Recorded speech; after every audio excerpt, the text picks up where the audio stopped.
Okey, kita tengok buku teks surat 109 iaitu taksiran cukai bersama dan taksiran cukai berasingan.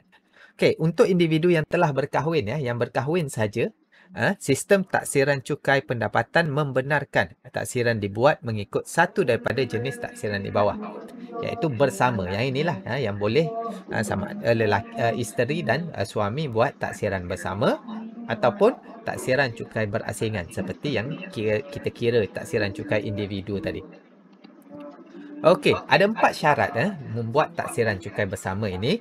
Suami isteri perlu tinggal bersama. Kalau duduk berasingan tak boleh, mesti tinggal bersama.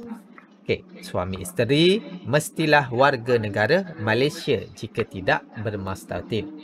Okey, mempunyai jumlah pendapatan untuk diagregatkan, maksudnya untuk dijumlahkanlah untuk pendapatan isteri dan juga pendapatan suami.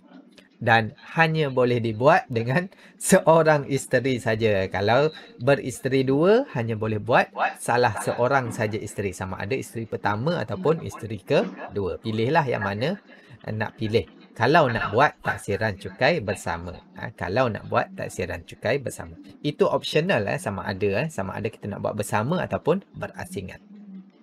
Bergantung kepada nilai cukai yang kita bayar, perlu dibayar nanti. Tahukah anda antara ubat bagi penyakit adalah dengan bersedekah? Sabda baginda Rasulullah. Okey, kita tengok sini contoh. Contoh 5 buku teks muka surat 109. Okey, Encik Rajan pada tahun 2020. Jadi kita kena tengok banjaran cukai kadar itu pada tahun 2020. Encik Rajan dan isterinya mendapat gaji tahunan sebanyak 53,000 dan 57,000. Rajan 53,000, isterinya 57,000. Derma 500 orang kepada badan kebajikan. Okey, pelepasan Encik Rajan sebanyak ini, pelepasan isteri sebanyak ini. Hitung jumlah cukai pendapatan Encik Rajan dan isterinya. Okey, jadi kita tengok Encik Rajan pendapatan dia 53,000, isterinya 57,000 dan juga dia dermakan 500 setiap seorang. Okey, jadi kita nak kira pendapatan bercukai dia dahulu. Okey, jumlah pendapatan. Kalau kita kira taksiran cukai bersama ini, suami isteri ini, jadi kita kena tambah hasil pendapatan isteri, hasil pendapatan suami. Jumlahnya 110,000. Okey, untuk suami 53,000, untuk isteri 57,000. Suami ni Encik Rajan tadi. Okey, untuk pengecualian cukai, dia boleh tambah. Dia boleh tambah. Sebab isteri 500, Cik Rajan 500, jadi jumlahnya 1,000. Tapi untuk berasingan kita tak bolehlah letak 1,000 sini juga. Sebab suami hanya 500, isteri hanya 500. Okey, selesai pengecualian, kita tengok pelepasan pula.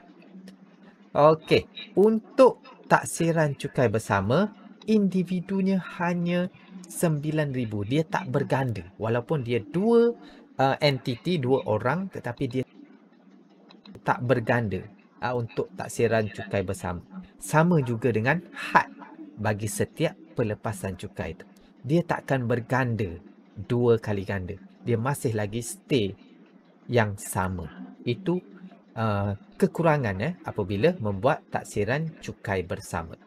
Okey, untuk taksiran cukai berasingan macam biasalah kita letak pelepasan ini, tetapi di sini kita tengok sini isterinya walaupun berbelanja 2,700 tetapi had dia 2,500 saja. Jadi dia hanya boleh menuntut pelepasan sebanyak 2,500 saja. Yang lain masih lagi dalam had yang dibenarkan. Jadi tak ada masalah. Jadi kita kira berapa banyak pelepasan cukai bagi setiap satu ini.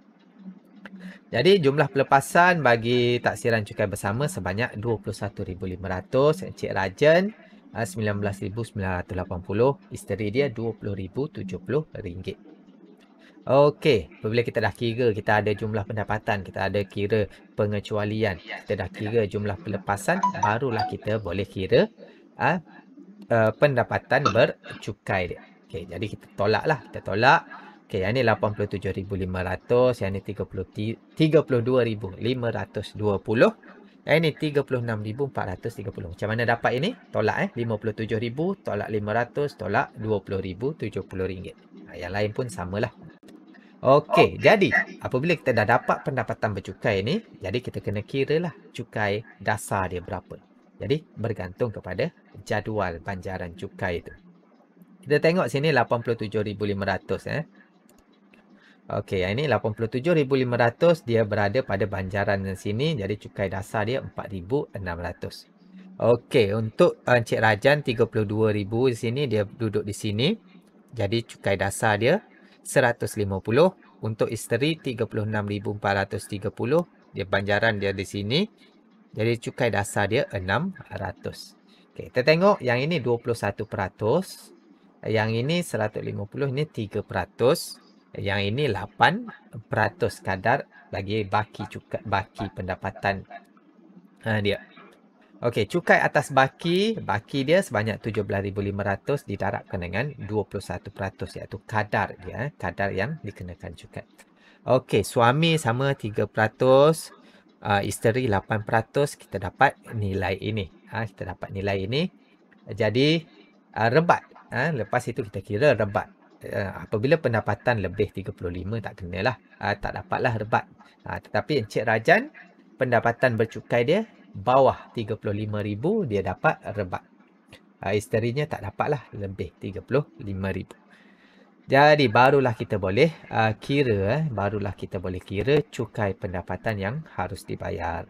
Jadi untuk taksiran cukai bersama, kita tambah cukai dasar ditambahkan dengan cukai atas baki ditolakkan dengan rebat RM8,275.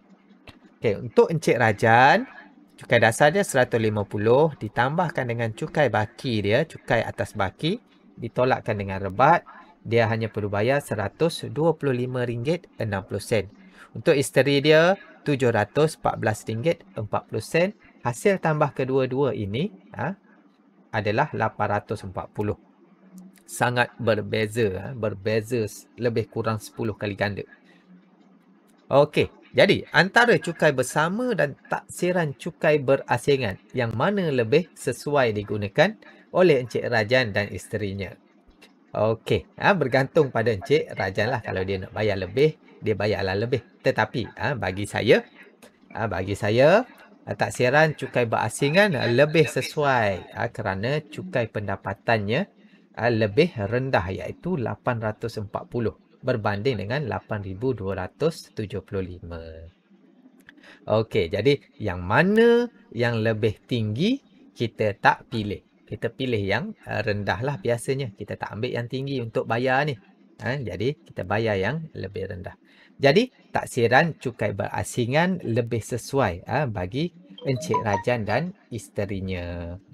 Okey, jadi sekian dahulu untuk bahagian yang keempat ini, untuk potongan cukai bulanan dan juga taksiran cukai bersama dengan taksiran cukai berasingan. Diharap video ini dapat membantu awak, dan jika video ini bermanfaat kepada awak, jangan lupa untuk like, subscribe dan share kepada rakan-rakan yang lain.